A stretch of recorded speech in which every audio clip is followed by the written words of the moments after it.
আসসালামু আলাইকুম। আমি এখন বানাচ্ছি খুবই মজার একটা চা, খুব বিখ্যাত একটা চা। এটাকে বলে লন্ডন ফগ। এটা এমনি খাওয়া যায়, লাতে হিসাবে খাওয়া যায়, বিভিন্নভাবে বানাইতে পারেন। তো আমি সিম্পল একটা প্রসেস দেখা দিচ্ছি যাতে আপনারা আরামে ঘরে বসেই বানিয়ে নিতে পারেন। দারুণ মজার একটা জিনিস। তো আসেন দেখি শুরু করা যাক। আমি এখানে আধা লিটার দুধ নিছি। এর মধ্যে আমি 2 টেবিল চামচ ব্রাউন সুগার দিব, মানে বাংলাদেশি লাল চিনি আর কি। আধা চা চামচ ভ্যানিলা এসেন্স দিব, দিয়ে এটাকে ভালো মতো একটু মিলাই নিব।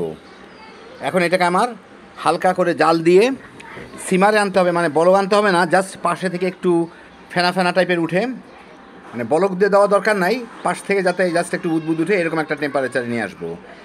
আমি এখানে একটা সসপ্যানে আধা লিটার পানি নিয়ে বলকে নিয়ে আসছি, ফুটা নিলাম আর কি। এর মধ্যে আমি ব্ল্যাক টি ব্যবহার করছি, এটা ব্ল্যাক টি ব্যবহার করা হয়।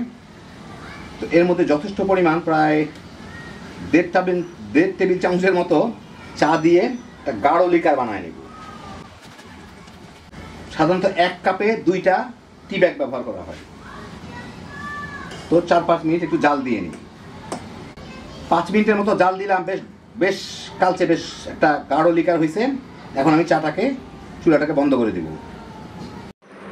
আমি এখন দুধটাকে চুলায় জাল দিয়ে পাশ থেকে একটু বুদবুদ উঠে এইরকম একটা টেম্পারেচারে নিয়ে আসবো।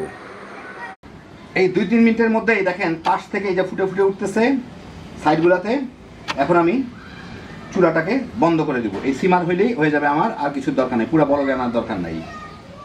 টপিংয়ের জন্য আমি একটা জগের মধ্যে একটু হুইপ ক্রিম নিয়ে এটাকে ব্লেন্ড করে একটু ফুলাই নিব।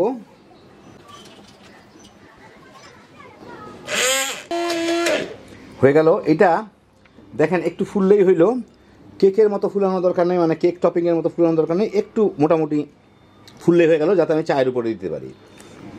এই যে মোটামুটিভাবে আমি একটু ফুলাই নিলাম এটাকে আর কি। এখন একটু অন্যভাবে করতেছি। এখন এখানে আমি একটু দুধ নিয়ে নিছি, দুধ থেকে একটু আমি ব্লেন্ড করে ফেনা করে নিব এটাকে।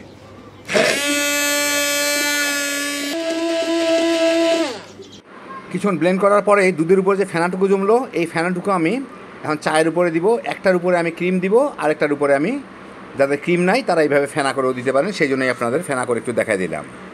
এখন আমি চাটা ঢালবো। তো এখানে একটা কাপের মধ্যে আমার অর্ধেক চা নিতে হবে, অর্ধেক কাপ, আর অর্ধেক কাপ দুধ।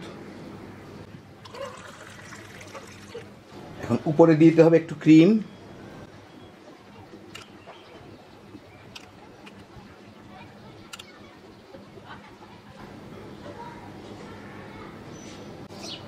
এখন এর উপর একটু সামান্য দারচিনির গুঁড়া ছিটাই দিলেই হয়ে যাবে। কেউ চাইলে ভ্যানিলার গুঁড়াও ছিটাই দিতে পারেন, কিংবা চকলেটের গুঁড়া, যে যেরকম পছন্দ করেন আর কি। ব্যাস হয়ে গেল আমার দারুণ মজার লন্ডন ফগ চা।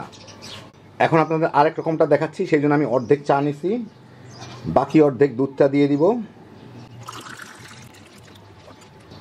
এখন এর উপরে যে আমি দুধের ফেনাটা করে রাখলাম, সেই ফেনাটুকু দিয়ে দিব।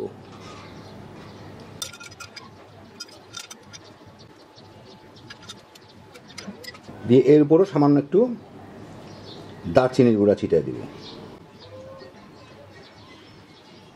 হয়ে গেল আমার 2 রকমের লন্ডন ফগ, একটা ক্রিম দিয়ে, একটা ক্রিম ছাড়া। তো এই দেখেন হয়ে গেল আমার দারুণ মজার লন্ডন ফগ টি। রেস্টুরেন্টে যাওয়ার দরকার নাই, পয়সা সাশ্রয় করে আরামে বাসায় বানিয়ে নিতে পারেন। চাইলে ক্রিম দিবেন, অথবা দুধ ফেটে একটু ফেনা করে উপরে দিয়ে দিলেই হলো। আমার লিকারটা একটু গাঢ় হয়েছে, কেউ গাঢ়ও দিতে পারেন, কেউ হালকাও দিতে পারেন। ওরা সাধারণত 1 কাপ চায়ে 2টা টি ব্যাগ ব্যবহার করে। যার যার পছন্দ মতো, রুচি মতো বানায় নেবেন। যারা বিভিন্ন ভ্যারাইটির চা পছন্দ করেন, এইভাবে বানায় তামা তামা করে খেয়ে ফেলাইতে পারবেন। অল্প খরচে হ্যাপি জোশের একটা আইটেম। আল্লাহ আপনাদের সবাইকে ভালো রাখুন, সুস্থ রাখুন, নিরাপদে রাখুন। ইনশাআল্লাহ বেঁচে থাকলে আবার দেখা হবে। আল্লাহ হাফিজ।